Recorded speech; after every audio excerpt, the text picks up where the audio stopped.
Hey everyone, my name is Andrew Davis, and you are watching season 3 of Conversations in Pop Culture, brought to you by my sponsors, Mix and Printing, the smarter way to print. I know printing your creative project can be confusing and stressful, but Mixon is here to make it easy. From their instant code calculator that lets you get as many codes as you want for free to their 24-hour customer service support, Mixon is here to make sure your printing experience runs smoothly from start to finish. And right now, you can choose from a range of premium printing options and materials, and the company has printed so many successful Kickstarter campaigns. A bunch of them you have even heard about on this very show. And they currently offer services in the United States, Canada, Australia, and the UK. Mixum can print and reach your audience anywhere in the world.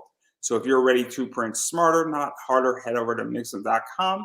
And right now they're running a promotion where listeners of this show can drop my name, Andrew Davis, in a message tab of a current order to get a 5% discount on their first order. So that is mixam.com. Again, type my name, Andrew Davis, in the message tab of your current order to receive a 5% discount on your first order. Also, BCW Supplies is a sponsor of this show, and it's an affiliate link. So use at checkout Pop Anime Comics to get 10% off your entire order. And bags and boards are expensive, so please use that code to save yourself some money. And my Kickstarter is fully funded. So that's ending in 6 days. And if you're listening tomorrow, that's ending in 5 days. So go check that out. I got live reads, guest spots, metal cards, postcards, and a bunch of other cool perks / pledges that you can pledge to. So without further ado, I have with me comic creator and publisher Sean Terry, or Sean P. Terry, I should say. So welcome to the show. Thanks for having me. Yeah, I'm very excited because obviously we spoke before, and then you were gearing up either to kickstart it or figuring out what you were going to be doing with your comic, and now you do have a Kickstarter going on with 21 AD, and it's issues 1, 2, 4. So, what? Before we even get into all that, I actually do want to talk about your comic company, and I'm probably going to get slightly the name wrong, where it's Intelligent Comics, I want to say. That's right. Oh, thank God, thank God, because you're like shaking your head, and oh, thank God. So obviously, you're the CEO, and I think you're one of the founders of it, if not the founder. And I know some of my audience knows who you are, but some of them don't. So, what type of comics do you produce? Because it's not just 21 AD. There's other books that you have put out there. So Intelligent just stands for an intelligent generation of comics. So that's kind of where the name comes from, and that's why you have the I in the logo with kind of like a T cross, right? So it's an intelligent generation of comics. How it's that is all of our products are geared toward realism. We try to bring kind of like believability to the comics in the same way that a lot of the creators I think in the 80s did. Your Alan Moore's, how can this happen in the real world? So I think that's kind of the common link amongst our titles. But that said, it could be something that's sci-fi, it could be something that's action adventure, it could be something that's a drama or horror. Uh, any stories I think that any of the creators want to tell. And so um, when you were asking me, I guess what does the company stand for? That's just it. Bring in an intelligent generation of stories, and we also are big on promoting diversity. So we always either want to have diverse cast of creators, if we can hire women, if we can hire all shapes, sizes, colors of people. That's what we want to do. We also want to tell stories that are inclusive of everybody as well. So let's talk a little bit about this, because one of the things that I find that's happening in comics, and maybe it's happening with DC and Marvel, possibly a little bit of Image, we could throw Dark Horse and a few other companies in there, and not to beat them up, but they're not telling new stories anymore, I feel. And they're not willing to push the line or go into new territory. And that's why a lot of people are coming to indie and saying, look, I want to read an indie book, because at least in indie, they're willing to experiment. And if an idea goes bad, and there's some bad indie comics out there, and it's not that there's bad creators, I don't believe there's bad.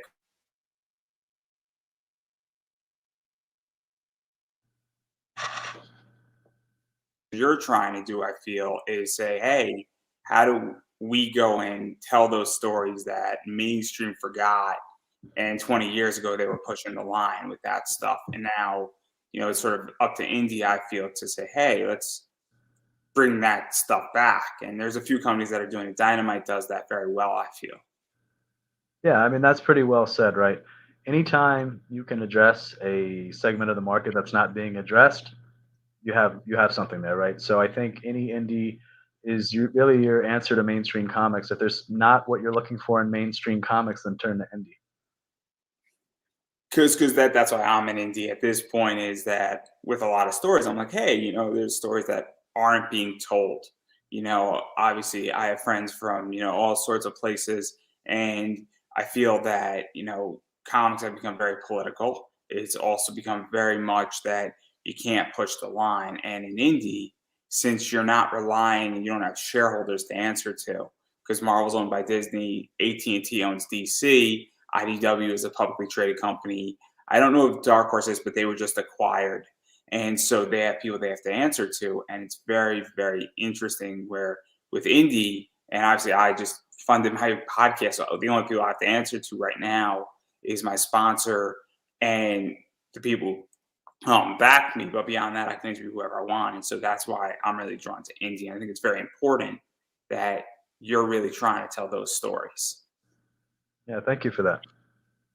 And so obviously we're going to talk about 21 AD, but I do want to talk about a few other books before, because there are some books, and I really like one book in particular that you did, and it may be because I have a slight problem, but that is The Bar.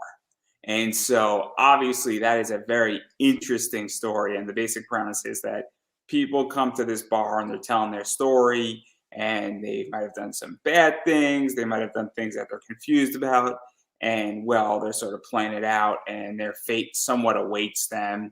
And maybe sometimes they're justified and sometimes they're not, and sometimes there's an act of revenge. So what is the story behind The Bar? Because that is sort of my type of comic, where I don't view it as horror, even though it technically is. I view it more as realism, and there are consequences for actions. So the bar I can have a lot of fun with because in the same way, kind of you have Law and Order to where you have maybe the same cast, the same detectives, the same lawyers, but you can plug and play any kind of a new individual, a new protagonist every issue. That's what I can do with the bar, right? So every issue stand alone. A new person walks in. The only constants are the bar and the bartender. So it really allows me to tell stories from all walks of life, right? A prostitute could walk in there, a school teacher could walk in there, a murderer can walk in there. Whoever has something to share that day, I think the common thread there is that you see the bar if you're meant to. There's a bit of like an enchanting element to it, to where people who have something to, I guess, get off their chest are the ones that are walking in.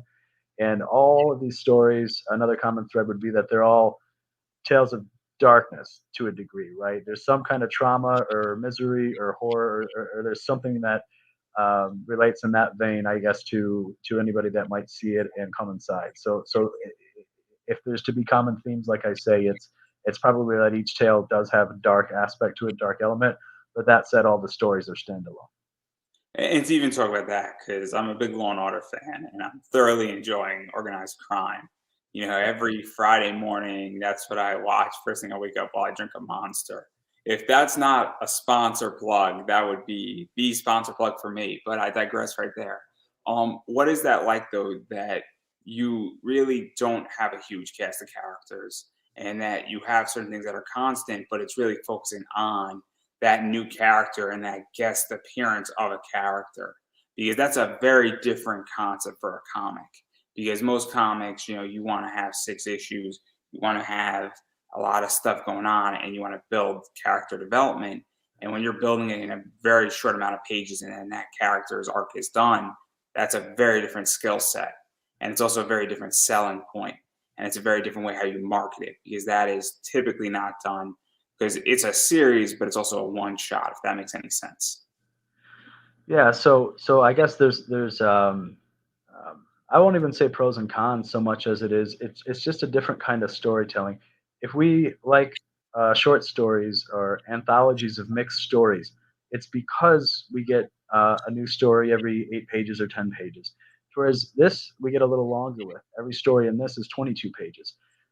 When you mention an individual versus a cast of characters, so if you're familiar with classic Law and Order, it really wasn't much about the detectives or their lives. Like if you go back to Lenny, and the original Law and Order, you might have learned through him things because he commented on it during an episode or something, but it really wasn't about him. So that's kind of the treatment of the bartender. The bartender is the constant, same person there every single issue. So he's kind of like a figure of intrigue and mystique too, because the bar is a bit of a mystical place, and then he's there. So kind of what is happening with him, what's his story. So one thing that gets to unfold every issue is just seeing his reactions, his wordings, how he's leading, how he's not leading, how he's listening. So I think there's a big draw with him and the place itself, and what are the rules of this place, because it's for all intents and purposes, it could be your standard bar, your little hole in the wall that you see on a corner of your street or with an alley behind it, but it also has something more to it. And as the reader, we're discovering that we're kind of entering that Sandman universe of it, right? So I like that aspect. And then when it comes to, you mentioned like an ensemble cast versus a character. So if I write Wolverine, I can write somebody who has existed. I can just immediately plug in any kind of a story because you know who Wolverine is. If we meet somebody for the first time, that's kind of cool, right? Because how somebody walks in, how they carry themselves, the first thing that they say, I get to introduce you to this person. And unlike your traditional short story or anthology, to where we don't get a lot of time with them, to where we might only get 6 or 8 or 10 pages, we get that full issue. We get the camera work. We get to write profile, overhead view. I'm able to spend so much time there, slow time down, articulate this person. What is their speech? What is their mannerisms? You know, how do they view life? What is their attitude toward it? Through every communication, I think we get to explore, a human being who probably we could imagine ourselves sitting across to. Maybe we've met somebody like that in our lives, or maybe they've just come together so well on the pages that you buy in, and now you're not wait. I should say, you've bought it, and now you can't wait to turn the next page, right? So Yeah, and the reason why I ask is because a lot of people I know in the comic world are doing 4 issue miniseries or a 6 issue miniseries, and there's a lot of reasons why they do that. Obviously they're trying to market it, they're trying to get into a publisher, they're trying to get people to come back for another Kickstarter, and then they want a graphic novel, and there's a lot of marketing, and this is just very different where it's very much an older school type of comic mentality versus a newer school. It's also a very different selling point because it is one shots, but they're also all connected where they're loosely connected. But you could start at issue 3, go back to issue 1, and then hit up issue 2 and do it in any order you really want to when you get up to that point. And I just think it's a very interesting comic. And then obviously going further, because I don't want to ruin too much about, the first issue's out. If you find that to be intriguing or you think it's interesting, obviously pick it up digitally if you're a little bit skeptical, and if you love it, go actually buy a physical copy of it. But there's also another thing that you've done, which is I'm Watching You. And that one is sort of very much in the realm of the purge, I feel. And why I say that is because we have a stalker who is slowly and very methodically stepping closer and closer and closer, and then over the line of stalking a family in various positions. And it's kind of a little creepy. And, obviously, I don't think there's much of a technology aspect to it. But in today's age, I mean, we live in a world where it's not that hard to stalk somebody technology wise. And also, it's that idea, where's the line? And what is this family gonna do about it, and how far does this stalker go, and what's the rationale behind it? And it's a very, very, very psychological horror versus a physical horror. And so what's the story behind this? Because it's very different than the bar in a lot of ways, in every way actually. it's okay to curse on your show, right? Oh yeah, yeah, go right the fuck ahead. So I had a dream, and when I woke up, I was kind of like haunted by it. And there's a I guess halfway through that first issue, there's a poster, and in blood red letters it says, "I'm watching you." And there's pictures of every time the family had gotten hurt, most likely taken from social media, whether it's the stitches, whether it's the skin knee from a bicycle or whatever, of the family. So that got sent to them by this guy. And if if that ever happened to you in real life, seriously, what the fuck? Like, where do you begin? right? And What so would that, you do, right? Like right, right, there's no words that can describe it, and that's why I'm intrigued, and I'm like writing this interview. I'm like, man, that's kind of really creepy. Like I don't know how to describe because creepy is not a there's a word where it's like I get a gun and I'm bunkering down my family for the next 6 months, right? right. Like, that's sort of the appropriate response. And I understand that somebody might be looking at this and saying, that's kind of a crazy statement, but I don't think it is. If somebody sent that to me, I'd be freaking the fuck out. And that would be my response. As I'm not a parent yet, but at some point I'm gonna be, hopefully, and that would be my response. Like, and so it's like it's just a weird like thing, and it's very much like a mental psychological horror. So Yeah, I think after having that dream, I'm like, I gotta write this down. I gotta start to do a bit of an outline. And what came as a result was creating an outline for about 4 issues. And to me, the masterclass of horror, my favorite horror movie is the first Halloween. And it's hard to go wrong with anything that's John Carpenter, but that first Halloween, that really started like the Freddys and the Jasons and all these, legendary immortalized psycho killers.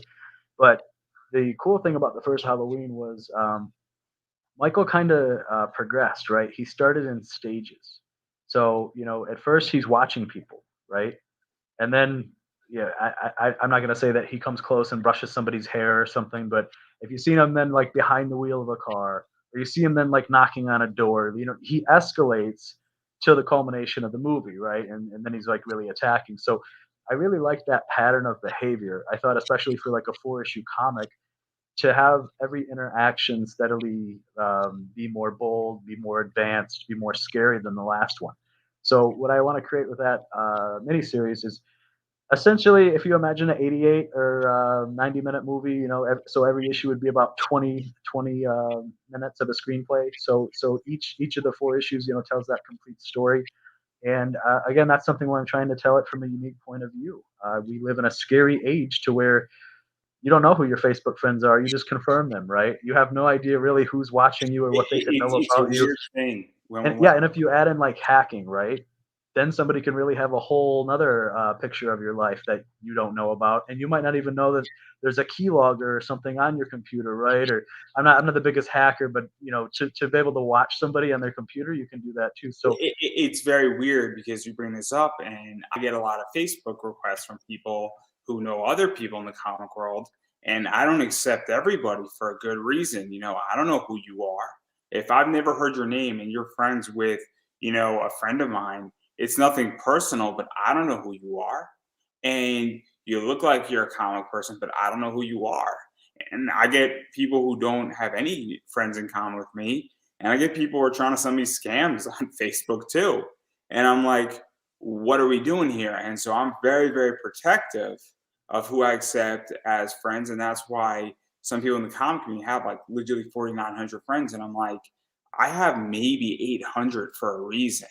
And right. so for every like 10 requests that I get, I accept one.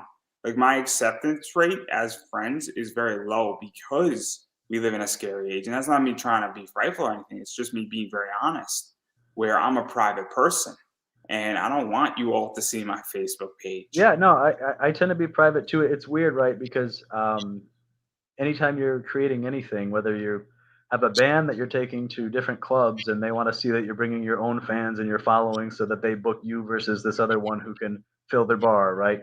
You have to market yourself. You have to be public. That's the reason you have to do the interviews. You have to make the friends. So, but it's tough because when we do that, we do give up our privacy. We do give up who we know. And honestly, if somebody friend requested me tomorrow and we have one mutual friend, I'm maybe just not, unless I have some idea of who they are, I'm not accepting that request either, because at this point, I have 200, 500 mutual friends with so many people. If you're really part of the community and you know all the people that I know, then probably that's going to be a little more transparent. But if somebody friend requested you tomorrow and you don't have a single mutual friend, or you had one, like, that's scary, right?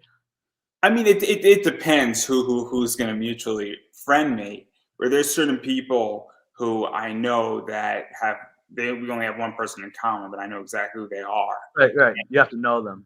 But I know them in a different way offline than Right. online. But even still, it's weird. And even like So this is what this really reminds me of, because obviously, if this person is sending a poster, which is one of the key elements of, I guess one of the things that's on your website of what I pulled it off of, they're clearly getting it from somewhere, whether they're seeing it in person or online or something. And so that's why I bring this up. And it's very much, I think, it's a very thought provoking comic in a lot of ways. Yeah, and that's something that the main characters, the husband and wife, struggle with, because it's like uh, you start to work backwards. Like, all right, who would have these, or who would have access to these, or how would they get them? Did we even post all these on social media, or somebody in our computer? Like, you start to go through all that. So I think that was the germ of it, and then to create a unique kind of noteworthy stalker type person. I mean, whether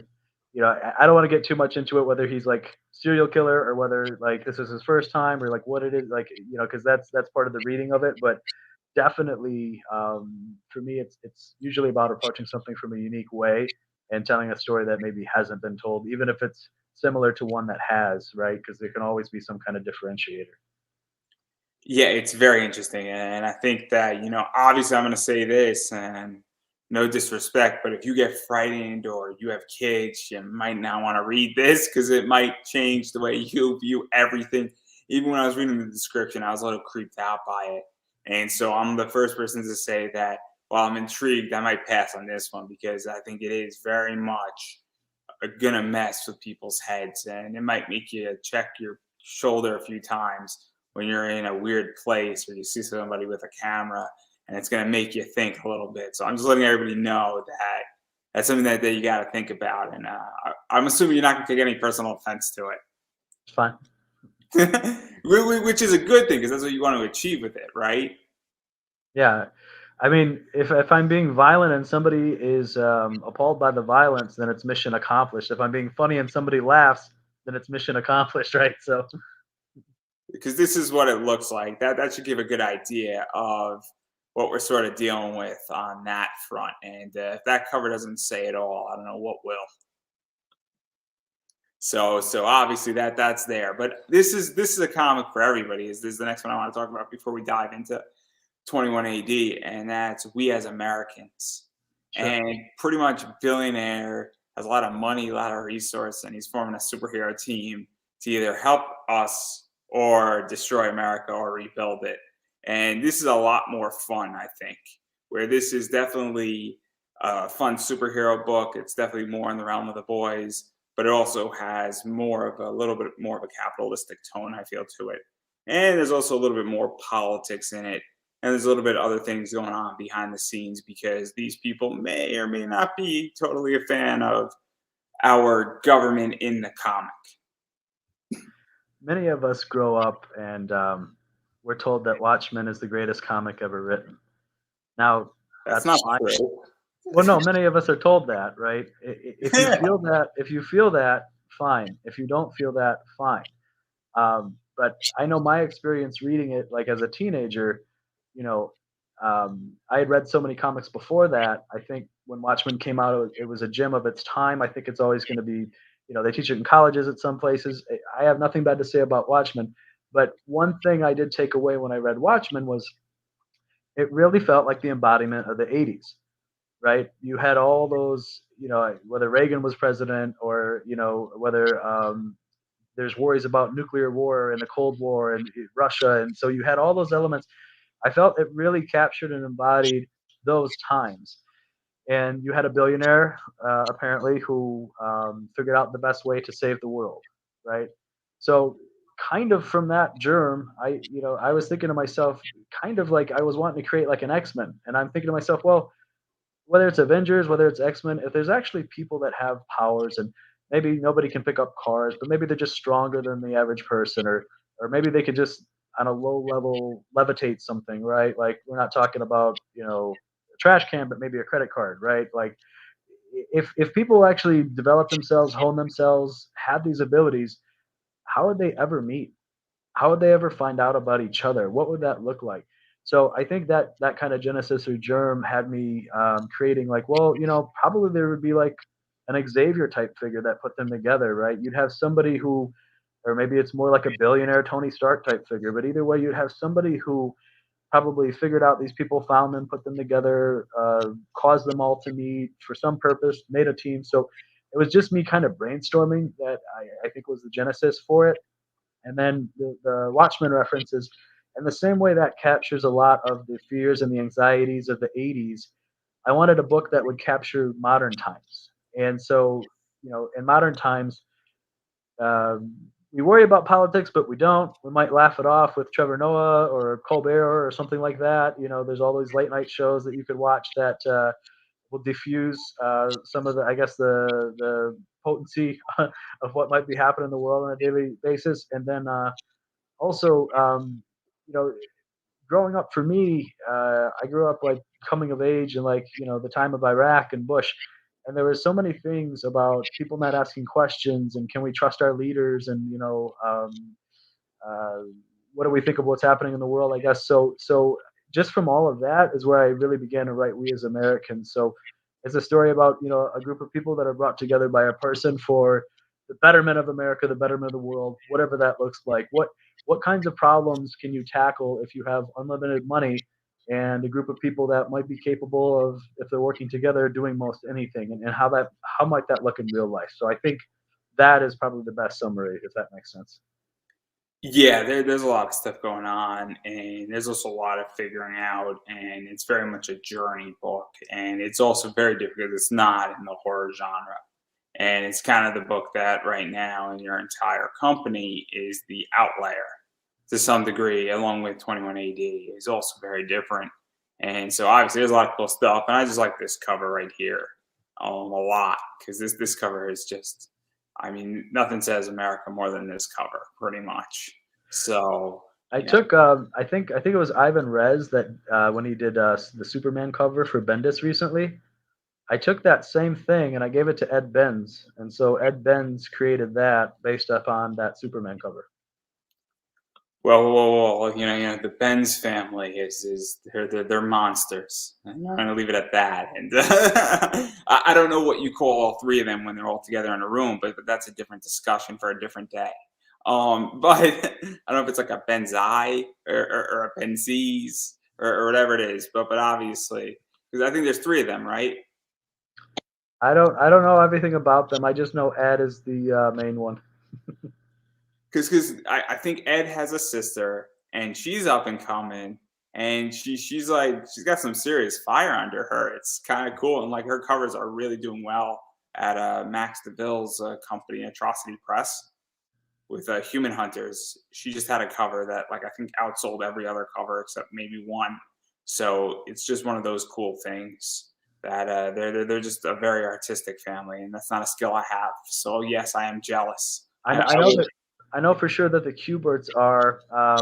It's hard too because a lot of times, whether it's Brazil or Mexico, a lot of people have the same last names or similar last names, but they're not related. That's why I don't want to extrapolate because I don't really know, but I get what you're saying. He teaches a school too of art, so it's very interesting, But I think that there is a family, and I think Ed has a sister, and I think that I am like 90% sure on. But again, I don't know much about it either. I just know there's a lot of interesting names out there, and a lot of names sound familiar when we go international. sure. It's there's a lot of names that sound familiar in America. I'm just saying. Somebody that I just booked for my show in March. His last name's Davis too. So and we're not related. At least not directly. At least not directly. Maybe. Well, that's a good example, right? The last name Davis is probably a pretty common name in America, but there's so many thousands of Davises. Like, We just were all assume part that of the same this clan. Anthony Davis. What's that? I'm just saying we were all part of the same clan back when time Maybe started. so. We are the chosen people. Is all I'm gonna say on that level. It's all right though because there was a void year in society and everybody forgot and that was the Great Equalizer. And that's the explanation of my first comic, Davis the comic. Um, if If you Jesus haven't figured out, said it, I have an if, ego. Everybody, clearly. if Jesus said it, it has to be true. So that's Well, we could talk about Frost Giants versus Jesus, but that joke's been told by Odin way too many times. But anyway, before this show gets canceled, And we are on episode 13 of this show for this year. And I don't know if we're going to make it to episode 15 the way this is going the entire season so far. We started here and we are all the way down here. And it's just been, each episode's just been slowly bringing us down. So obviously, though, I do want to talk about your Kickstarter because you're in the middle of your Kickstarter. I think you're about a third through, I want to say, roughly, give or take, money wise. And a lot of stuff is going on with 21 AD. Obviously, the Pentagon created AI, and the AI then went rogue and sort of is exterminating humanity piece by piece by piece. And people are trying to figure out how to survive, oppose the AI, comfort the AI, live with the AI, live against the AI, or just get the hell out of Dodge. And so, what is the basic premise of 21 AD and how did it really start? Because it is very interesting. Now you're on Kickstarter for issues 3 and 4. So I think we've all seen Matrix, Terminator. There's probably a dime a dozen bargain bin AI takes over the world shows or movies on Netflix. A lot of them start us in the middle of the story, or where there's already been a war between man and machine for 20 or 40 years, and we don't really know what's happening. We don't know how it began. We don't really understand the point. So I think it was from that kind of beginning that I said, what about a story that just starts you from how it all began, right? Like, what about a story that's going to give you the backstory and you're going to see the progression from, say, 2022 to the year 2100, the path artificial intelligence was on, the role it played on our life, how it progressed, how it changed the world each time that it did, how the government began to use it, how Wall Street began to use it. And so that's kind of, when you look at the first volume of 2100 AD, it's 44 pages, issues 1 and 2 and combined. So when you look at that, the first 22 pages, issue 1, it acts more like an issue 0. You really go into the backstory of how we got to today, and you kind of meet some of the survivors. And the second half of that book really gives you more insight into their daily life. Chuck described that book as Terminator meets The Walking Dead. Uh, the Walking Dead aspect was just in the survival, the working together in groups. Starvation is a real thing. You have to stay away from technology. You have to stay away from being on like you can't use the internet. You can't use anything cloud based. You're back to using shortwave radios. You're back to staying off the grid. And one of the other differences, I think, is I also wanted to explore, if this were to really happen, what would that look like? And for me, it's not Ultron building like bodies for itself, or it's not Terminator. Have you read Robots. Roboticlips by any chance? I haven't. Because this is very similar to Roboticlips. Roboticlips is almost like World War Z with robots, except it goes through the history of how the robot revolution occurred and then the fight against it all the way back to taking out, and then how there were good robots that fought, and it's different stories in that realm with the robots and variety, and how this, like, there's 3 or 4 stories with this Japanese guy who was tampering with them and built an army where he was like fighting against them and protecting people. And then there's other stories of people just trying to survive and take out comm towers or disable comm towers. And it's very interesting because it goes piece by piece by piece, where the thing initially just hijacked a airplane, and then humanity stopped the airplane, and then another event happened. And this is very similar, I would imagine, but it's also showcasing the actual boots on the ground too in a lot of ways. And I think people really enjoy those stories because it's cool to see that we're fucked at the end of the day, and then you beat the bad guy back. But how did we become fucked? It's just as fun. Because in The Walking Dead, we don't see how we're fucked. We just know it happens. And then what do we do now? And there's nothing wrong with that story, but there's a whole chunk of change. And there's a whole series that Kirkman can do, is how did we get to the zombie apocalypse? How did this start? And that's what everybody wants to know, I think. To some degree, if you're a Walking Dead fan, I think people would love like a 6-issue preview of how this started. Right. and that's about all you would need. Issue one opens basically with Rick waking up from his coma, right? So if you had four issues, if you had three issues, if you had six issues, just something to show, what the initial stages look like. So that's what I tried to do is kind of show what the initial stages look like. And in this story, it's the AI attacking everything at once. Or I should say, it is, having self-driving cars just crash into each other. Bridges are exploding. Planes are crashing into buildings. It's 9/11 all over the world at once. The water supply is being poisoned and cut off. Because if you really actually want to kill anything, you take away their habitat, you take away their food, their water, all those things. And that's again something that a machine thinks of that we don't see displayed as much in movies. Because to be honest, movies have to be sexy. There has to be something you can shoot with a machine gun. There's not always that though, especially when you start to see that everything is controlled by cloud now, right? So there's a lot of ways that if you have, I, let's just say, an AI overlord that can control anything in the world, there's a lot of ways they can target you and get you, and you can't do anything about it. So those are explored in the story too. So even to go into that, because this is why this is so relevant, is that obviously technology is huge right now. Obviously, we're using StreamYard to do this, and 10 years ago, StreamYard wasn't even a thing. Right. And I prefer to back up all of my data old school on a hard drive. I have a 5 terabyte hard drive for a reason. Right. I want my storage offline. I don't want my storage online. Now I upload things to YouTube, I upload things to Rumble, I upload things to Facebook. And obviously my stuff is all over the place and any video streaming service or any hosting service, but all of my stuff is backed up offline for a reason. Because God forbid an AI goes or a hacker breaches something. I mean, the Equifax hack was done by humans, but it was done through a patch. And I know exactly how it was done. And the machines are self-learning right now, and it's very cool because they can do a lot of cool shit with it. But at the same time, this is kind of a machine self-learns and then says, well, maybe humanity's the virus.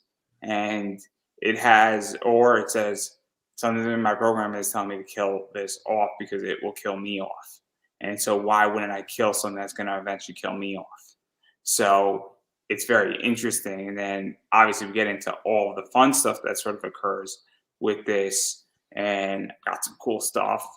So obviously this is sort of just some of the stuff and how it started. And then I'll take off my logo for a second here so we all can see it a little bit better.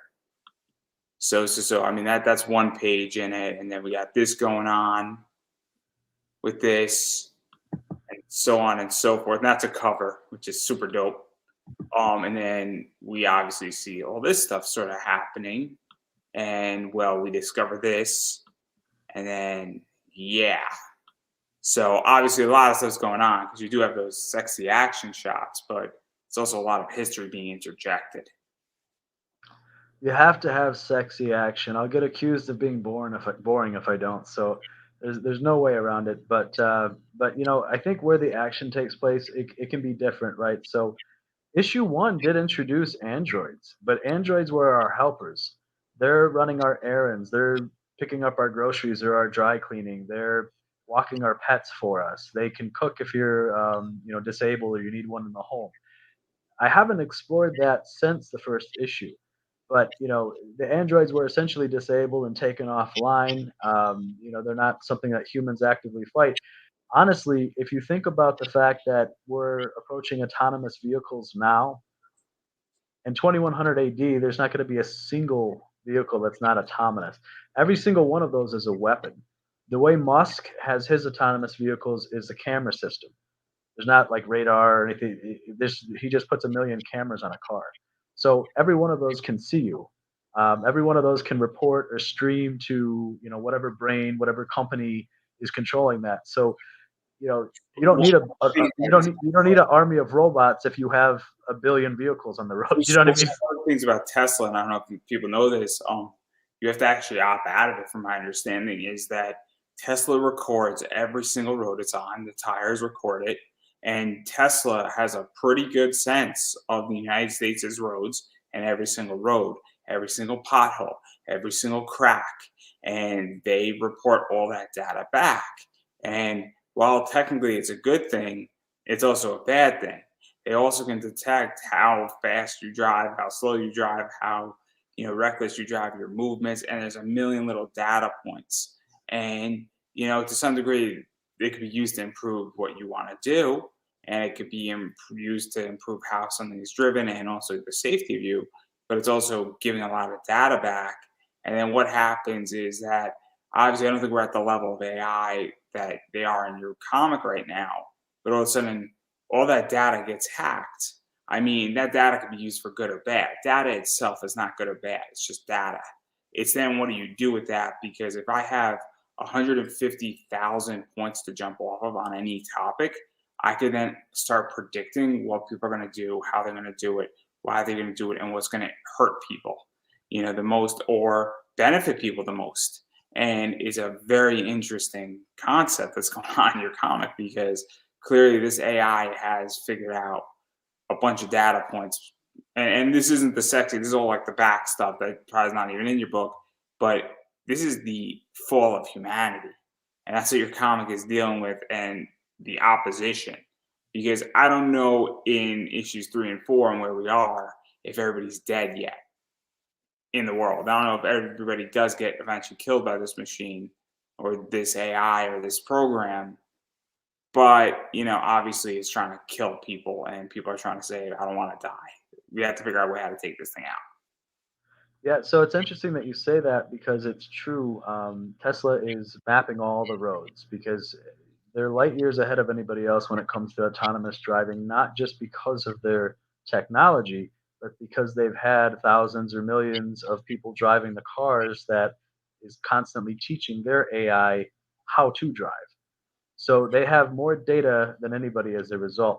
Now, if you speak on nefarious purposes, if you have cars that have been everywhere throughout the whole United States, probably you know every location, every hiding spot. That's a nefarious purpose. But I think when it comes to the other thing is um, everything that the cars learn during their driving experience becomes part of their programming. So if you think about that, you know, I'm a self-driving car, and my passenger is behind the wheel, and he's a 55-year-old male, and I'm about to collide with an 8-year-old girl. As the car, do I choose to swerve off and into a stop sign, killing my driver, or do I choose to swerve, left and save the little girl?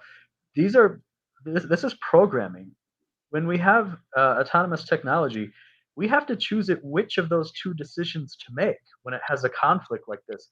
So there's a line in the comic that we weren't just programming outcomes; we were programming morals. And I couldn't think of anything more true because, in truth, every decade that happens, every new generation and iteration of technology, we're teaching it some new human life choice of which is more valuable. Is this life more valuable? Is that life more valuable? There's a great episode of House where he's going to the transplant board, and there's like a 68-year-old male who's with his daughter, and he has only a few days left to live, and a heart becomes available, and House is trying to make a case to the board, trying to guilt them, and obviously House is being an asshole because that's what House is. But it's this idea that he drops and says, who are we to determine that a 68-year-old's life is more valuable than an 8-year-old's life? Both have families, both have lives. Obviously, one person has lived longer than the other, but who's to say what's what? And that's something that I think is very, very, very interesting. And it's a very interesting moral question because then when you get into AI, how do you teach morals to something? It's one of those things. It's I've read Punch Escrow, and Tal Klein was on my other show and I have to release that episode. But there's a job called salting. And salting is making it so that robots and AI is more human. So I have a pet named Peeves. What are your pet peeves? Well, my pet peeves is a dog. His pet peeve is that he scratches my carpet. And now I think everybody's getting that this is sort of an entendre. It's ironic. It's playing on words. And that's sort of making the AI more human. But it's a very interesting discussion. And I'm not smart enough apparently to program any AI, so thank God. I'm not either. Thank that same God. But what I can tell you is, you know, in the story, Arthur, he's essentially the Pentagon's AI that gets programmed with other AIs from leading software companies and everything. Um, America gets run into the ground. They've been relying on AI for solutions, so they attempt to create a super AI to come up with world solutions. And if you could ever imagine the Pentagon having an AI system, if you know anything about CIA and Black Ops and the things that happen around the world, there's always those choices to make. Like, should this little girl get blown up by a drone because it's also going to kill this terrorist? You know, those are choices that you teach that AI. So you have that kind of AI already deciding who's an asset, who's a resource, who's valuable, who's not, and then you program him with all these other world I guess like I say leading tech AIs and gear it towards solving world problems and crises.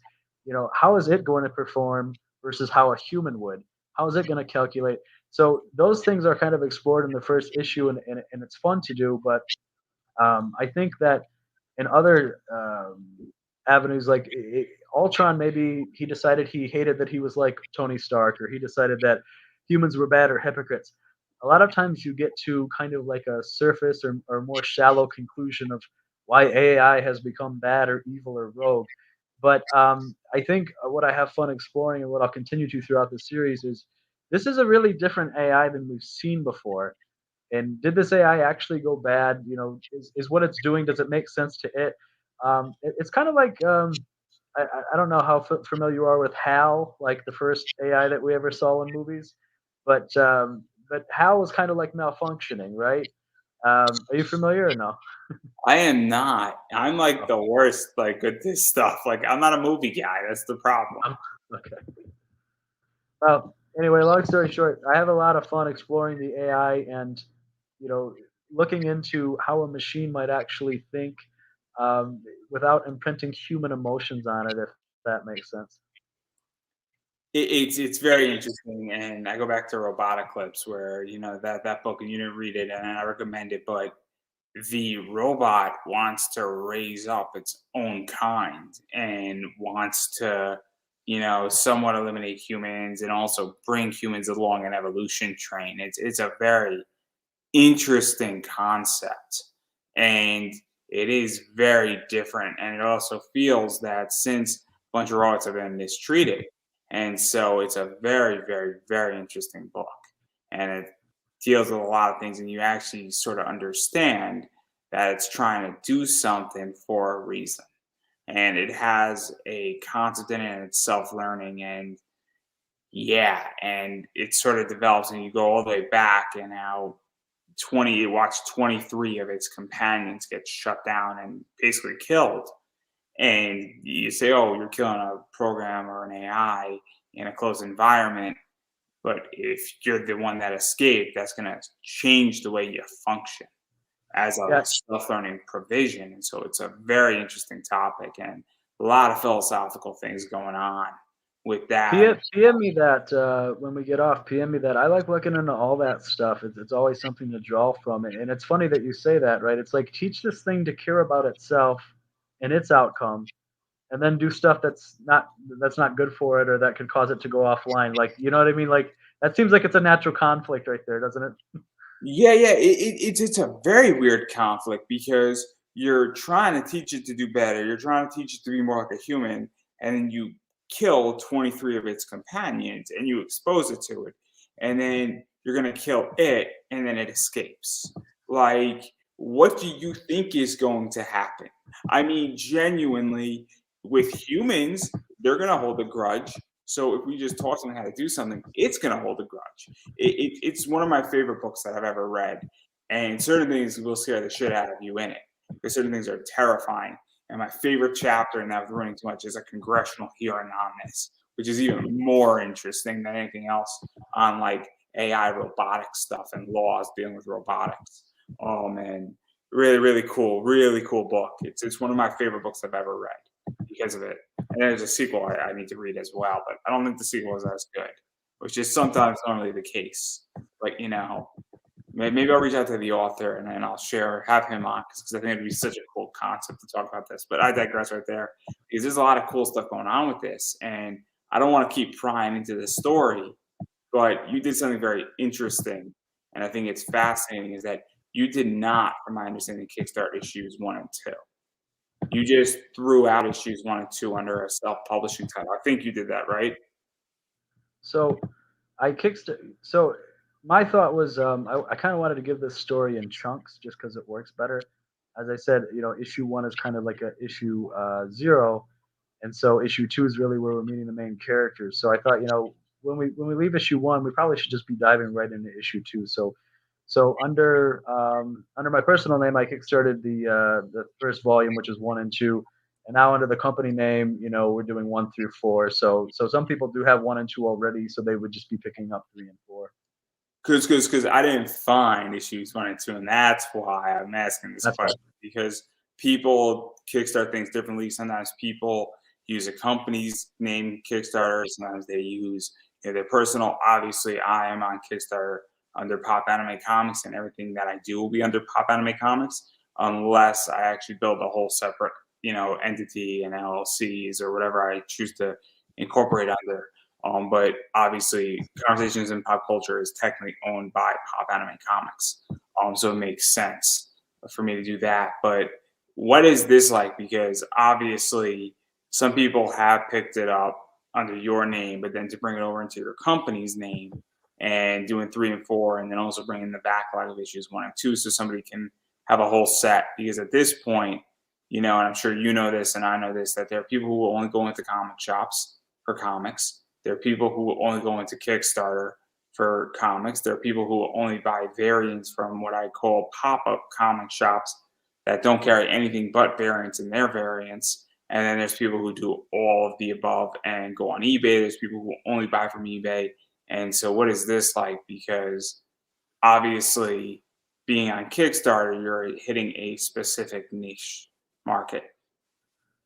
Yeah, Kickstarter is great. There's such a community element and aspect to it. It really helps creators. When you're doing smaller print numbers, it's really important that you have a base of fans, of supporters to just kind of step up and help get that project greenlit or get it finished or get it printed. So basically, if there's stores that want to carry it, I have a couple of relationships with a couple of stores, but for the most part, we're doing exclusively Kickstarter. And part of it's the time element too. If these books were to be in a comic shop 2 or 3 years from now, then you have to wait 2 or 3 years for them. When we think about seeing something at the movies, what do we get when we see it at the movies? We get the experience of being part of a community. We get it now. When we watch it at home ourselves in 2 years from now on basic cable, you don't have any of that. You had to wait longer for it than anyone else. You're maybe seeing it by yourself, right? So I think there's a lot of synergy and correlation there. I think the Kickstarter experience is a good one because somebody that walks up to buy the book in a comic shop 2 years from now or 3 years from now, they'll never get the updates. They'll never be part of that experience. So to me, I really like what Kickstarter's brought to comics, and I see why so many indie creators are gravitating toward it. It's been very interesting for me because for me, it's almost been a different experience where a lot of past guests have pledged and helped got me funded. And I picked up maybe 4 or 5 new people. But also there's been, weird positions going on. And a lot of people who've been on my show previously have not thrown money into it. And I get that money is tight in January. I get that sometimes people don't see it. Maybe a bunch of people aren't seeing it, or maybe, they don't feel the value in, I guess, hey, supporting me because technically, I mean, a lot of what I experience, and I have a different approach to Kickstarter where some people view it as very much a capitalistic position. And that's how I view comic shops. That's how I view eBay. That's how I view the secondary market is everybody's competing for dollars. And while that's true on Kickstarter, there's also more of a charity altruistic position where I don't know if my interviews bring $20 per se when somebody comes on to them. Now, I put a lot of effort into it. I push it out. I try to get it. If you have a Kickstarter, I try to get people to actually back your book. But I feel that people say, look, you've been good to me. You've had me on 3 or 4 times. I owe you $20 or $10 to help you so that you don't drown in debt with self-funding a project, because running StreamYard is expensive. Running Hootsuite, my time, equipment isn't cheap. And I think that's also the other thing where people feel they're like, hey, you've at least helped and you had me on a bunch of times. So for me, it's a different experience. And then I think the 5 or 6 people who are brand new to me that I don't know, they're like, maybe I can't get media. And maybe I need this because I cannot get media. So let me back what you're doing because I can't get media. And that's very important as well, where there are creators who legitimately just don't know where to go for media. And they also find that media, not all media is the same. So I've had a different experience, but I'm a podcast. So naturally, it's going to be different than comics. But I agree that it is very helpful because 32 people backed me and I'm at $764, which means that people have actually thrown real money into it. I don't know what that breaks down to mathematically. I think it's like $23.48 on average. But if all my backers threw me $4, I did 172 interviews last year. I would be golden if that was the case. But I think it is very important that people back it, because I'm not making any money on my Kickstarter or my podcast, but it helps to, I guess, keep a lot of bills and helps to keep me above water, which is sometimes just what you need. Yeah, it's tough. Most people will tell you that every time they launch a Kickstarter, 50% are new backers, or it varies for everybody. But sometimes somebody gets 300 backers, 100 are returning, and 200 are new. The opposite could be true. It's so hit or miss. A lot of when people click launch, it does come from their existing backers, or at least their existing backers, their existing fan base is who persuades the algorithm to be more kind to that particular Kickstarter and showcase it more and feature it more so that it has more visibility and people see it. So I think what's going to happen in my season 4 is that once I get onto a podcast track, that hits a whole different audience. And then I'm going to start dropping it down. Really, I'm going to start dropping it down because I'm going to do a pre-launch page legit like 45 days ahead of time. And so I'm going to be putting that pre-launch in the Kickstarter and in every single podcast episode and everything that's coming out, and being like, oh, okay. And a podcast audience, because I'm not in a podcast, I'm just on Facebook and YouTube right now. Which and I do it right there. But I think what's going to wind up happening is that I think it's going to be a very different experience when I come back for season 4 or season 4.5 or season 5 or whatever number I come back on, because I think the base is going to be different. But it's been a weird experience for me because I have legitly gone up in the first few days and then I flatlined for like 10 days and then I gone up like $300 and then I flatlined, and then I gone up like another 110 and then I funded. And then I've been flat in the last 14 days. I've legitimately brought in $14. Not even. I've brought in $11 in the last 14 days and I've been pushing it out, which means that there's a lot of stuff going on. There's a lot of other things going on. So that's kind of what's going on. Or there's a lot of projects, but I can't speak today, happening. So there's a lot of stuff going on. Or it could just be that people don't find value in this. I honestly, what I think is the case is that people take time to get to know you, and the more they get to know you, the more likely they are to throw support. It's kind of about showing your face around to a degree. That's one thing. It's funny, right? My last Kickstarter campaign, I don't know where this one will end, but my last one, I didn't do a lot of building. I didn't do a lot of project followers before I hit the launch button. I didn't spend the time in certain areas and channels. This time I did. I had like double the project followers, or maybe even up to triple. I started to do like a webtoon thing, just to where I could see if there's any audience I could get there to support. I started to keep more track of email and have more like the newsletter or an email list that I could say, hey, this thing's live. Now, what's crazy is usually that stuff works and it does work over time. In this case, I've not noticed a huge difference, but again, it's all kind of new. you get to a point, I think, with the people that you interact with on a daily basis, or the people that watch you, to where over time they're like, you know what, this isn't just somebody I've seen twice. This isn't just somebody who I watch from time to time, or I've heard.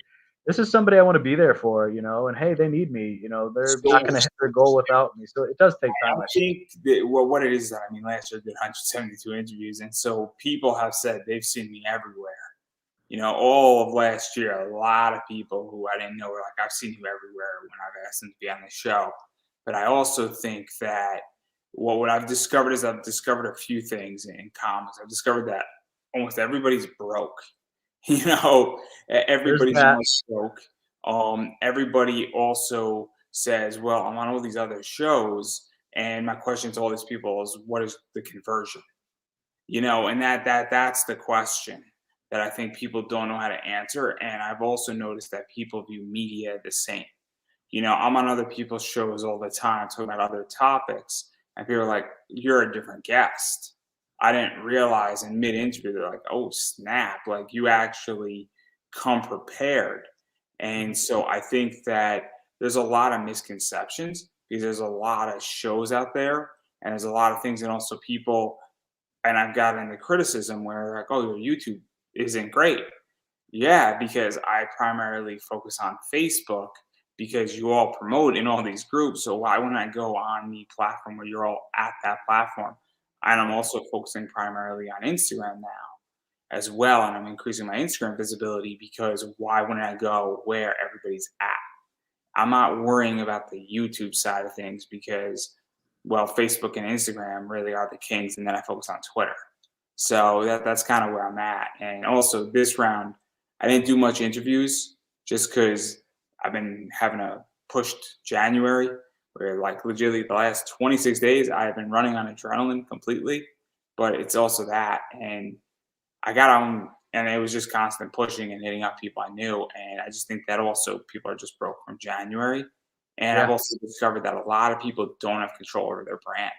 I've discovered something very, very interesting in comics where I would say that about one third of my audience doesn't have control over their finance brands on what they can tweet and what they can push out.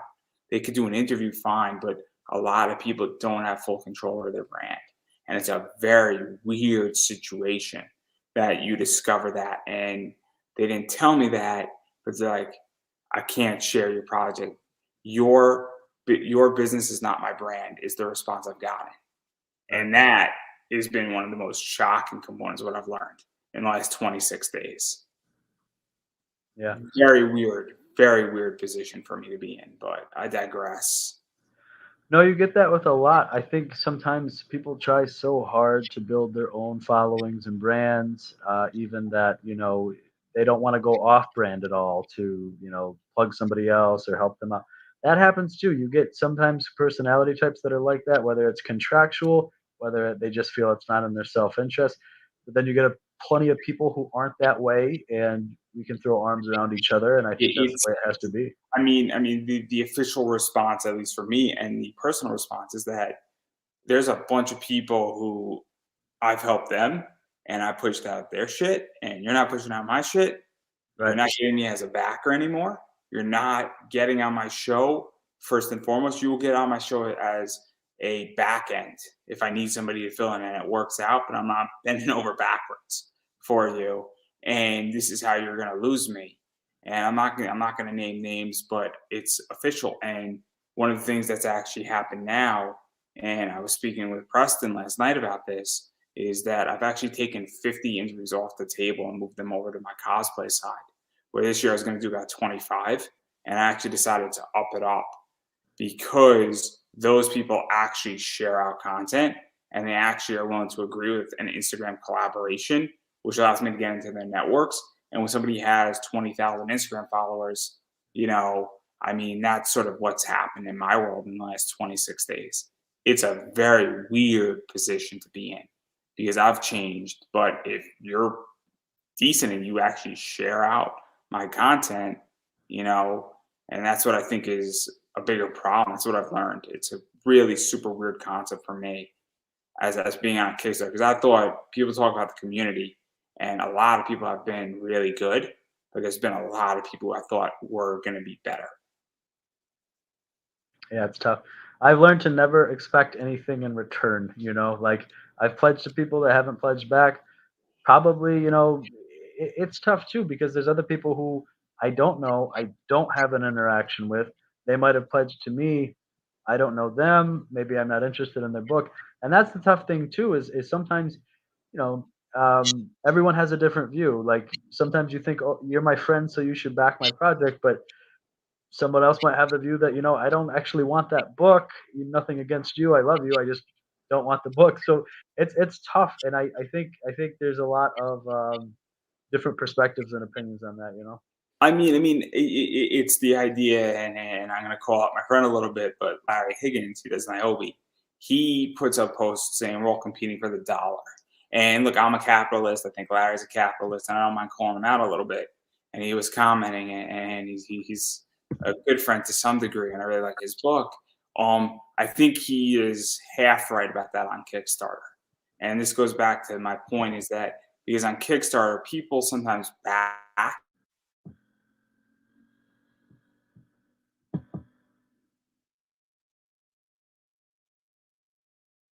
Kickstarter.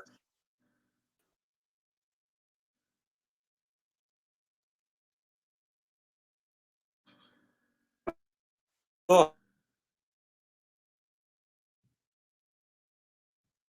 and I'm gonna throw them a dollar. Because guess what? That dollar for me giving you nothing, or you don't have to give me anything, might go a long way because if 30 people give you a dollar, that's $30 closer to your goal. And that's something Right. that, if you feel you can't back everybody's project at a $20 pop, what if you threw everybody a buck instead? Or what if you said, hey, I'm gonna pick 5 projects and you random number generate it, right? You don't even care what the project is, because that's what BackerKit does, right? Doesn't BackerKit, if you use them, throw you a dollar in your Yeah, Kickstarter? I don't use it, but I know it has its own fees, so I can't speak to it. So no, no, no, no. I think like there's like the BackerKit Collective, and they've backed I think the most Kickstarter campaigns ever. And Yeah. so one of the things that they've done and they utilize is that they throw you a dollar into your campaign just to get you started. And like they do it instant. They have it on autopilot. And it sounds ridiculous. And you're like, oh, it's only a dollar. That's not going to get me funded. But you know what it is? I'm sure there's been projects that dollar has pushed somebody over the edge of getting funded. And so, it's not that hard, everybody. That's all I'm going to say on that front. But I do want to talk about other things beyond that. I do want to show this cover off. Obviously, this is a cover. It's a super cool cover, and it's a very action-driven cover. And we have a broken city, and we have some rocket launchers, some machine guns, some shit just went down. And then I think this is either the front of the cover or is that the back of the cover for cover B. That is front cover.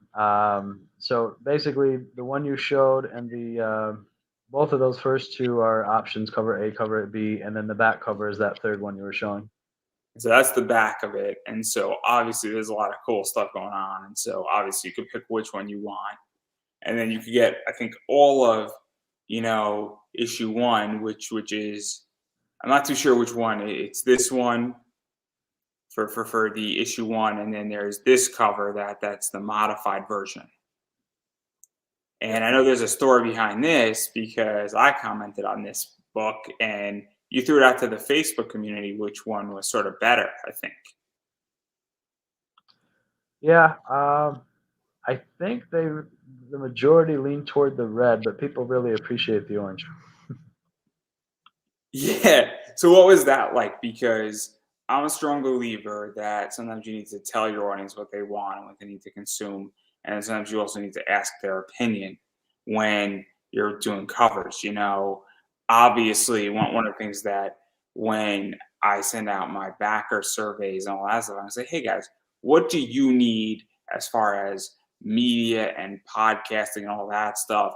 Because what would benefit you as a customer, but also I know certain things that, you know, should be in this campaign, regardless of whether my audience needed it or not. So, what was that like really throwing that out? Because I think people really appreciate saying, hey, which are you leaning towards?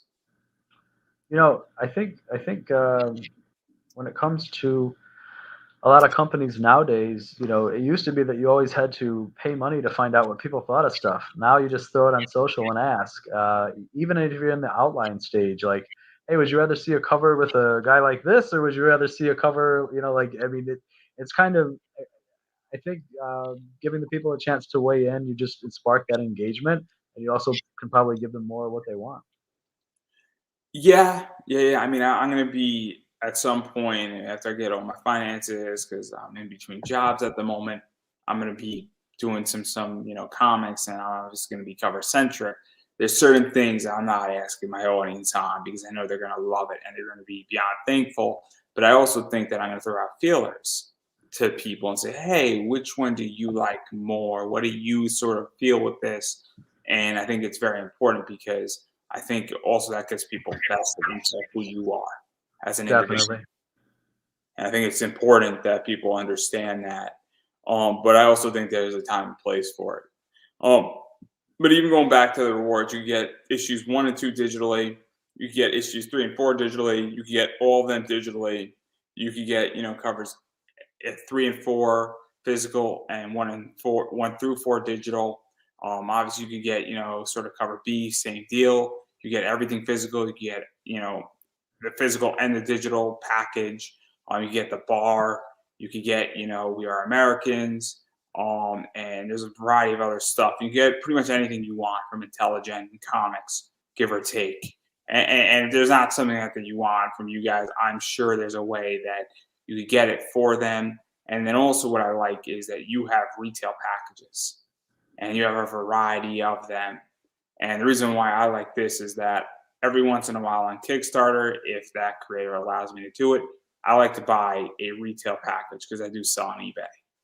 And I Sure. like to pick up other things where I'm not an official comic store, but I have an eBay store. And I like to stock up my eBay store with different merch because you never know who's coming through your store and things connect to each other. So I sell a lot of Zenescope books. I sell a lot of Bad Girl art. And when a creator has that or has covers like that, that tends to do well in my store. But even going further, you also want to sell to comic shops because there are people who will never ever come on Kickstarter. So what is that like?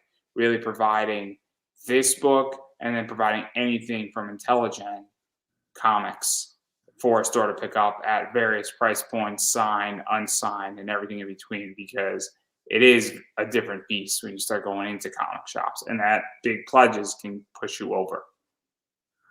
Well, you always want the health of the comic shops. You want the comic shop to exist. So, for me, a couple of retailers had reached out and, asked me if I could create something kind of for them. And for me, I'm happy to do that. Not much to it aside from you're just servicing a different segment that wants to be serviced. Yeah, and also one of the things is that, and most people I think don't understand this, and I'm on the comic book investing side of this entire trade, is you have to find the right price point to sell to at a comic store, because I'm a little bit different because I'm an eBay store. And so when I'm looking to pick up comics to sell, it has to be at a certain price point because I do have to pay 13% eBay fees. There is shipping. There's a variety of other things. I also have to, typically it will sit in my eBay store. Most books, and I've only done this twice on a retail package, will sit in my eBay store from anywhere from 6 to 2 years on average.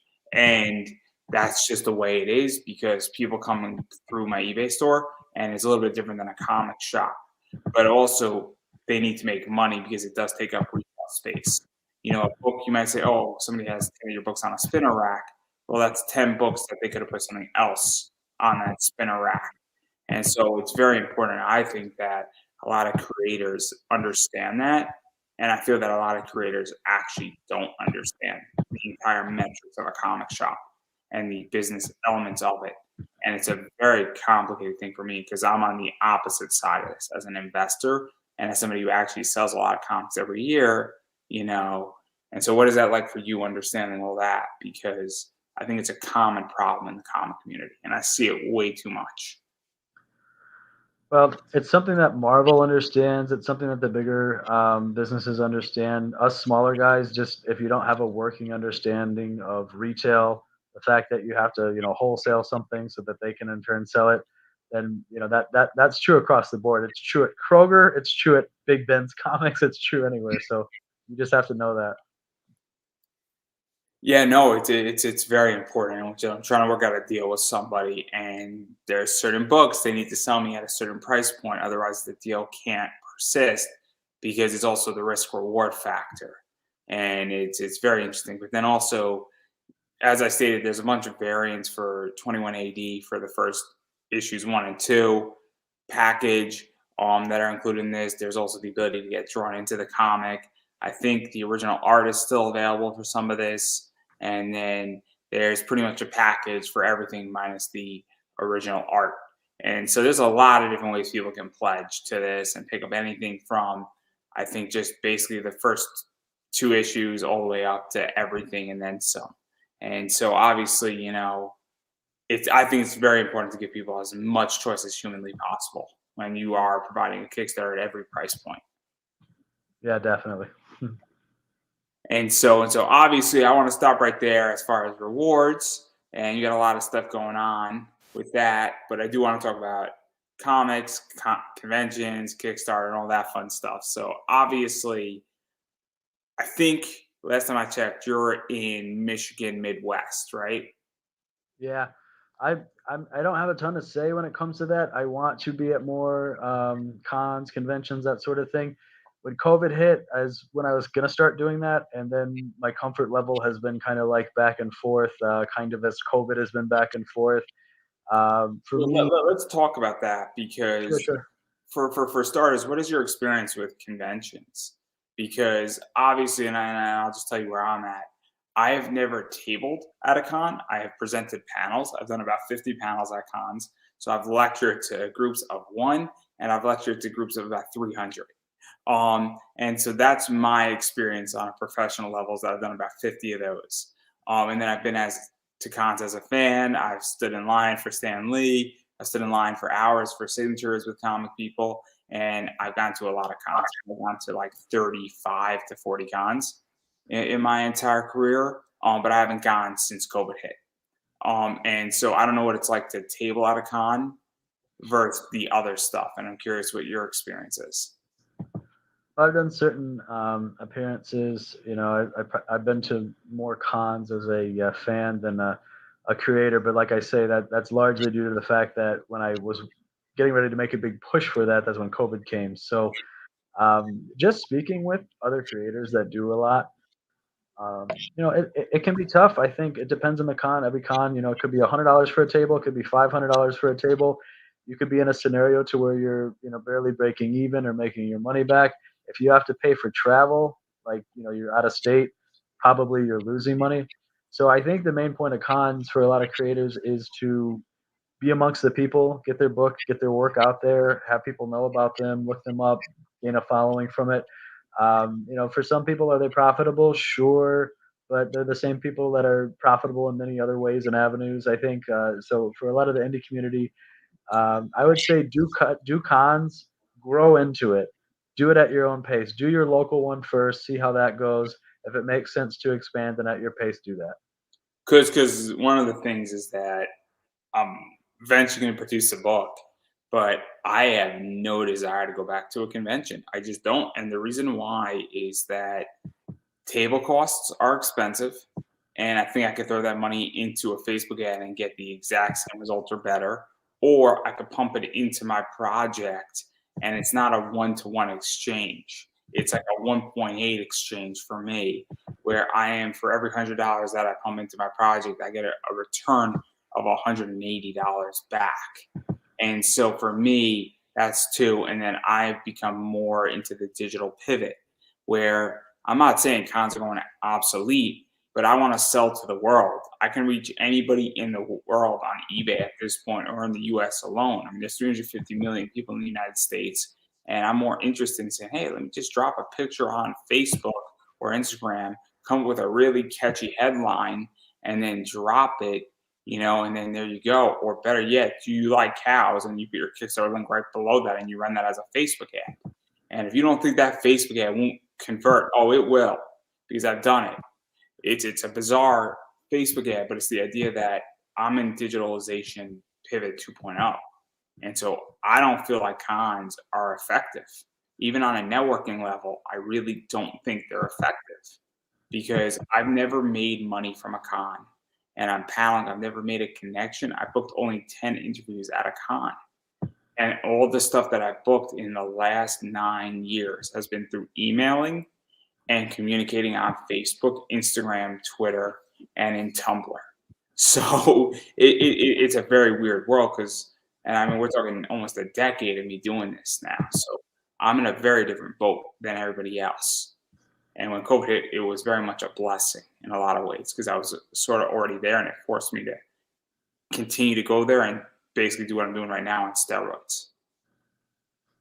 So that's why I'm very curious how people think because I don't see the opposite side, and that's where I'm very confused. And I just saw somebody saying, is a con supposed to provide you a chair at a table? And like, I don't know if you saw that post, and I don't know who put it up, and I'm not trying to embarrass him, but it's a good question. It's a really good question. I'm not seeing any of the questions. If there's any that have been Oh asked. no, not. You put it up in a Facebook group, like maybe like 2 hours ago. Oh, okay. Yeah,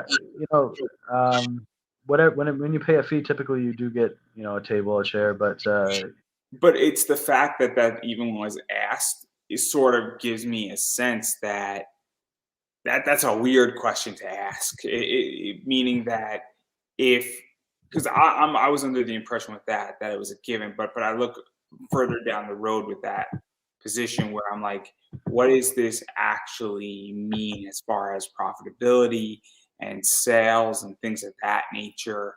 And if people have questions like this, are cons really healthy for people to go back to and as a money stream revenue and even a networking stream revenue position? Because if creators aren't making money at cons, why would they go network there if they're not making money? It's kind of like why I'm very anti going back, because I'm not making any connections, I'm not making any money. So why would I naturally go back? yeah, that's fair. On some level, if you're a company, it might make a little bit more sense than if you're an individual creator, because if there's a big event and let's just say it's Chicago or something, and hey, these 8 big companies are there. Is your company there? That might be why. It might not be the economics of it. It might just be for the outreach. But I don't have anything to say about it, positive or negatively. I definitely, like you articulated, get all the reasons why somebody do it, and that's fine. And then going even further, because obviously I think we covered COVID, where you're up and down, and I'm very similar, where I'm letting all the chips fall because I don't know what to put on. And I was talking about Anime NYC, which is the thing that the White House was talking about back in like December when it was like the second case of Omicron. And I said, we're going to see what happens at Anime NYC. You put 25 to 30,000 anime fans together, something's coming out of that con. And I said it in July on my show, and people thought I was crazy. And all the people thought I was crazy. I don't think I was off base because something did come out of it. Because when you put 30,000 people in a non-well ventilated convention center, you're going to get something, especially with COVID not calming down. So, I mean, I'm just waiting until the chips fall for a lot of reasons. And primarily, I just don't want COVID. I really don't. Yeah, I think for me, I it's tough, right? Because part of really wanting to reach out to people is to be able to interact with them in a safe way, and it's hard at cons too because the nature of COVID, everybody's just masked and they're keeping their distance and everything. So it makes the whole experience tougher. I don't blame anybody for not wanting to do it. And the other side is, economically, like if a con's not going to be at full capacity or, people aren't going to really take the time to want to interact with you, I do get the side of it that's like, okay, maybe we should So be waiting for a later time, you know? I'm going to ask you a question, and this is actually something for me. I like looking at people's faces. I judge, and this is how I function. Where I like going through people's the way their mouth moves, the way their eyes move. I like seeing their nose because that creates a sense of trust or distrust for me. And it's just the way my body works. Is that body language means something to me? Speech means something to me. Seeing how you speak means something to me. And it sounds all weird what I'm saying, but we all do it. And if I'm speaking to somebody and something's off putting about how they're speaking to me, or I'm seeing the way their mouth is moving or their tonality, I back off. Or you can sell me when I see your whole face because you can create a sense of warmth or trust. And with a mask, it's very hard to do that. And there is a lack of trust, I feel. And so I would imagine as an indie creator, you have to get me to trust your book if I never heard about it before. You have to Right. sell it to me. And if you're wearing a mask, that's harder in a lot of ways. And even if you have a fun, cool mask, it is harder in a lot of ways. And so I think that's also a big thing. And I think people don't think about it when they go to cons, is that it's like you now have to work double hard. Yeah, it's true. It's true on, the buyer side of wanting to connect with them, but it's also true on their side of just like looking at you and, you're just a person with a mask. You're a set of eyes to them. Are they taking the time to be, looking at you as a person who they should stop and talk to too? So that's spot on. It's also the idea that if I'm in a mask, and I wish I had a mask around me because it would prove the point. Right now, you can see when I'm excited about something. You can see when I'm not. You can see when I'm a little bit confused on something or I'm very hesitant. It's very easy to see my body. But if I'm like this speaking to you, and I know it's hard to hear, you can't see minus my eyes. So if I'm very monotone, you can't see if I'm smiling. A little bit you can because my cheeks move a little bit, but you can't, and it changes the dynamic. And so it's very interesting that whole conversation. And then the final thing I want to talk about, at least here, before I give you a chance to promote, is and we spoke about Kickstarter being a very cool community, and I agree because I find that Kickstarter is amazing as far as technology goes and what they're doing, and the fact that a bunch of people and like six people who don't know me and have never had an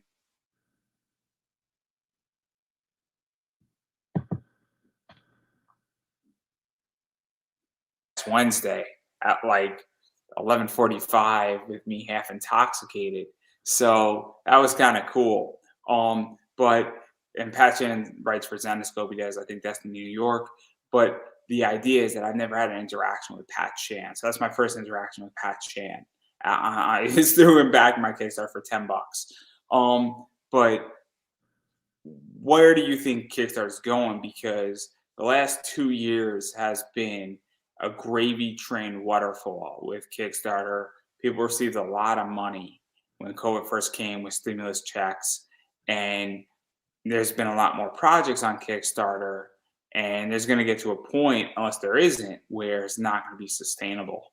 And I'm curious how you feel about that because I could be wrong on that complete thing and I get flack from it. But I think there's going to be a point where this thing is going to sort of break down and there's going to be less projects on, and that is not going to be what has been sort of the runaway train in the last 2 years. So it really just depends, if somebody's going to back a book on Kickstarter and they're going to spend $15. What are they not doing instead? Are they not going to a movie that month? Are they, not buying fast food? Are they not buying something at a comic shop and they're buying it on Kickstarter instead? I would think it's sustainable. And the other thing is, what you might have instead happen is just people are more selective, right? I back 10 Kickstarters. I don't get one fulfilled, and that ruins an experience there, or I get them all fulfilled, but there's only like two of those creators I really like. So do I then just follow those creators and back their future projects? So I think I think there's probably room for everyone. Uh, and the way that we're competing is just competing for the attention, right? So has somebody heard of you? Hey, here's this person that seems to have a really popular Kickstarter. Here's this one that doesn't.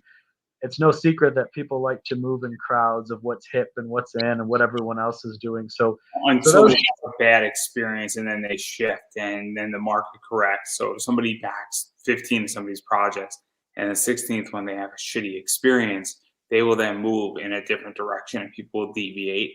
And then further down the road, deviations will further happen. And then, that's kind of what happens a lot. And that happens to me. I'm sure it's happened to you on Kickstarter.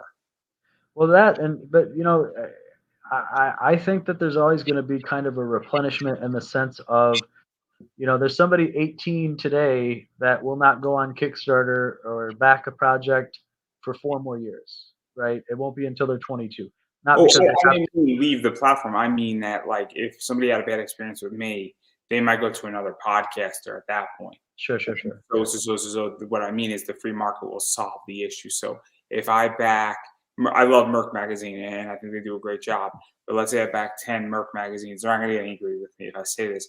But on the 11th, when I have a bad experience, and then I might go to another company, and I didn't leave Kickstarter, my dollar goes to another place because I've had a bad experience, and that happens all the time in business. And that's what I think it will eventually happen on Kickstarter, is that your track record and also did your last Kickstarter outperform, not money wise, but value wise, Right. the one before it. Meaning that, is it superior work? Is it the same quality work? Did the artwork deteriorate? And did the experience and value remain the same, whether you funded $5,000 or $6,000? Because you could have an issue 2 that just doesn't do as well as an issue 1, or you could have an issue 2 that beats the shit out of issue 1. I agree. So, and that's something that I think is going to happen. But we've been speaking for an hour and a half, and I do want to give you a chance for self promotion, because you do have your Kickstarter going on. You're 1/3 through. I think you got like at least 20 days, if not more. I think. Yeah, I believe we launched, just maybe 7, 8 days ago. So yeah, we should still have over 20 days. If you like any kind of futuristic sci-fi kind of stories told from unique perspectives, I would say check this project out. There's probably a tier for everybody, which I think is important. So feel free. If you go on Kickstarter, you hit 2100 AD. I'm sure it will come up that way. You could definitely check out any links that Andrew might provide, and my page too. But there's samples on the Kickstarter that you can click on and see PDFs of every intelligent comic, at least a few pages from them, so you get an idea of what they're like, what they read like. So hopefully that helps too. Yeah, and obviously I put a Kickstarter link up there in the description, so you can click that up, whether you're watching on YouTube, whether you're watching on Facebook, or you can check that out. Also, though, where can people find you on Twitter, Facebook pages, Instagram? Because all that stuff matters just as much. Website, because I know you got a website, and certain things like who's watching is not, I think, on the Kickstarter. And so there's a variety of other stuff, and then there's some other variants. And somebody might just want a particular variant, and they might not want to spend all the big money on the Kickstarter for that variant, which I think is also up on your website. So where can people find all that stuff? Yep. So intelligentcomics.com, that's kind of like the central hub. That will take you to somewhere where you can subscribe or sign up for any email or news. That'll give links to our Kickstarter, anything that we have active that way, or social media too.